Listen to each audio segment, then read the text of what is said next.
Hey there, and welcome back to Utility Sports Plus. In today's video, we are covering the AP Top 25. A lot of shakeup this week. There was so much that happened over the weekend, so we have to cover it. So if you're new to the channel, make sure to hit that subscribe button so you don't miss out on any more college football content because that lives right here. Now, the others receiving votes, I see Tennessee, Clemson, Kansas State, K-State suffered a loss against Iowa State here, just bumping them out of that top 25. At 25, we have SMU. They've been very consistent this year. They end up beating Navy very handedly.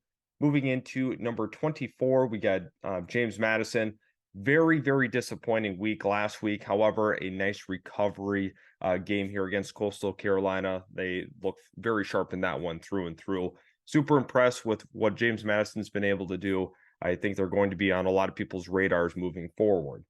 At number 23, we have Toledo, and Toledo in this one took care of business against Central Michigan. Another phenomenal year by Toledo, another program that continues to ascend. A lot of these teams towards the bottom here of this top 25 are teams that are starting to kind of right some of the wrongs of their program's histories. 21, we're going to have two here, actually, Oregon State and North Carolina State. Oregon State's been a really fun storyline throughout the course of the season. However, they just fall short here in a big way. Now, when you look at the season that they've had, I would say a step in the right direction. However, they came out flat offensively against Oregon and were never able to recover. North Carolina State here, very impressive victory as well, 19-point win. Liberty, another team that has been suddenly thrusted into people's radars. They've had multiple NFL products. They have been very consistent during the course of the last couple of seasons. So a lot of credit to Liberty, kind of becoming a mainstay here in that top 25. Now at number 19, we have Oklahoma State had an exhilarating game against BYU. Mike Gundy does it again. He has been terrific at his tenure with the Cowboys. And I think Oklahoma State, once again, just proving, regardless of personnel, they always find themselves at least a 9 or 10 win season, seemingly. Number 18, we have Iowa. Iowa, in a very Iowa fashion, wins a game 13-10 against Nebraska. This is a team that's going to be going to the Big Ten championship. Once again, you have to kind of temper your expectations for what they are, but number 18 is very appropriate. 17 is Tulane. Again, 11-1 season. I've talked about it before. They have been awesome throughout the course of the entire season. So a lot of credit to them. Victory over UTSA. Number 16, I have Notre Dame. Stanford has been kind of the product of just getting beat up on throughout the course of the season. It has happened multiple times. And I think when you consider where this team is at, not looking good for the Cardinal, but once again, Notre Dame, I've been impressed here as well. Number 15, a hard drop here for Louisville, a team that was inside that top 10. Once again, I was pretty shocked that they fell this far, but also considering some of the other teams ahead here, you have to consider them as losers in this week's rendition. Tough loss there against Kentucky. Arizona, a rising program here, picks up the victory against Arizona State. LSU against Texas A&M. A fun game, definitely fun game. Quite a bit of scoring here. When you look at LSU, the receiving core is amazing. The offense is great. It's just the defense that has had some major struggles this year. Number 12, we look at Oklahoma. They put on an offensive clinic. Dillon Gabriel, again, does his thing. They have been great so far this year. And when you look at how explosive their offense can be, not a shock here to see them at number 12. Number 11, we have Ole Miss taking care of business against Mississippi State. That was to be expected, trying to keep out Mississippi State from earning a bowl, appearance here, keeping them at that 5-win threshold. But Ole Miss gets the job done. Number 10 here is Penn State. Complete game shutout here against Michigan State. Penn State has been another team that's just been trying to find their way. There was playoff, hopefuls at one point in the season. Obviously, has been torn down at this point with 2 losses on their resume, but another fantastic season by a Penn State program that's been very strong, very, very strong over the last couple of seasons. Impressive through and through. At number 9, we have Missouri, a team that nobody saw coming this year. A lot of credit to them and this program. They have done a fantastic job.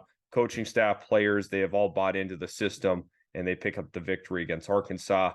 Number 8, this is where things get kind of interesting because we had seen the play, obviously, against Auburn, back corner of the end zone. Fantastic job by the Crimson Tide here. I know a lot of people are, kind of, frustrated that they ended up winning that game. There's a lot of people actually rooting against them at that spot, but now moving into number 7, we have Texas. They pick up the victory against Texas Tech. They were phenomenal in this one. That was a big victory for the Longhorns. Once again, they were dominant throughout the course of that entire game, and they controlled the pace of it. Now, this is where it gets interesting because we jump in here. Number 6 is Ohio State. Ohio State is in that position there that after the loss, they dropped 4 whole spots. Despite losing to Michigan, who has been a powerhouse this entire season, undefeated, they are punished heavily for it. And it's very tough to blame the committee for doing so because you have 5 is Oregon, and they picked up the victory against Oregon State. So once again, we see that flip-flop there. You see a lot of teams being the beneficiary of it. Ohio State in that game turned over the ball a little bit too much. Kyle McCord had 2 interceptions. Michigan's a tough team to beat. They are so tough. They're rugged. They're physical. They run the football effectively. They can do a lot of different things to hurt you. They're stout at stopping the run. They have the corners to play on the perimeter. A lot of great things to say about them. But Ohio State was very competitive in this one. Is everything that I had pictured in a true Big Ten matchup. Basically making some major decisions for the rest of the season on what was going to play out and the actual college football playoff format. Ohio State drops a dreaded 4 spots. Oregon was fantastic in their game. Bo Nix, once again, 367 yards. I believe he had 3 touchdowns or 2 touchdowns in that one. And they pick up the victory against Oregon State, who has had a phenomenal season. A lot of credit to them. But Oregon, once again, Dan Lanning has that team rolling. And then when you jump into the next grouping, we have Florida State. Florida State keeps on moving. Once again, they had the victory against the University of Florida. But Florida State, the Seminoles, man, this is a team of destiny potentially. Now, losing Jordan Travis is a big deal. It is going to hurt them in the long run, obviously, but they have the infrastructure in this offense to make it work. They can still run the football. They have good receivers. They can make a run. You never know. There's been crazier things that have happened in the college football landscape. Number 3 I want to touch on here is Washington.